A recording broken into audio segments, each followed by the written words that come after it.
Still here, still pregnant, and still petty. I feel like that should be on a t-shirt. Our new fence goes up next week, so hopefully this is our last hurrah with her visits.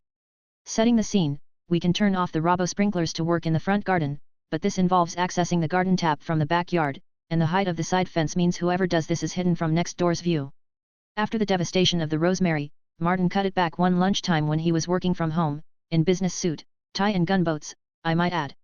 So he came outside, pruned the plant, discreetly dropped some rubber snakes around the garden, did some cheerful whistling, and left. All without setting off the sprinklers. Bucket Woman watched this from next door. Next we hired a rubbish skip and cleared up the hard waste pile. We roped in family and friends, and offered to feed them and let them toss their own junk into our skip in exchange for their labor. Dad had a sausage sizzle going, and I was in charge of soup and hot drinks, not in the same mug, that would be unpleasant. The sprinkler boys had a rubber snake fight in the front yard. By the end of the day, we could park a car in the garage, and most of the hard waste pile was in the skip, which was in the driveway.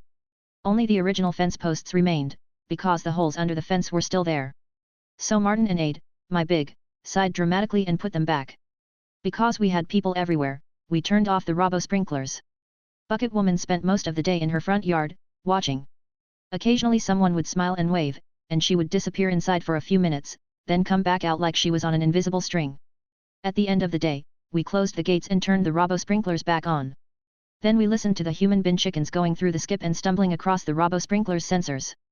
Smug satisfaction doesn't begin to describe the feeling. Then Bucket Woman complained to the council that our garden was full of rubbish, the grass was overgrown, and there were snakes in our garden. She's been whinging about rubbish and grass ever since I moved in, so the snakes gave her something new to complain about. Council inspected our garden. The back garden is neatly maintained, Martin even mows patterns into the grass, and the fence posts are neatly laid along the fence. In the front yard, some unnaturally colored, clearly fake rubber snakes are seen basking.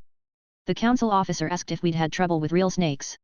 Martin said no, but we'd call the snake catcher if we did. Australian reptiles are protected, and you can only remove snakes if you are licensed.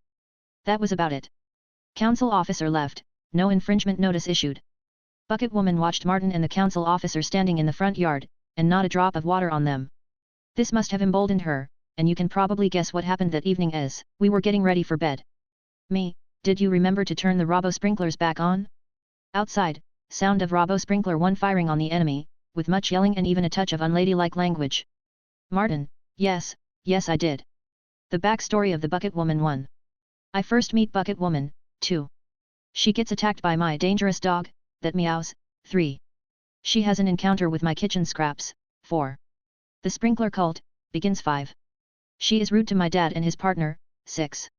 Who was the original Bucket Woman?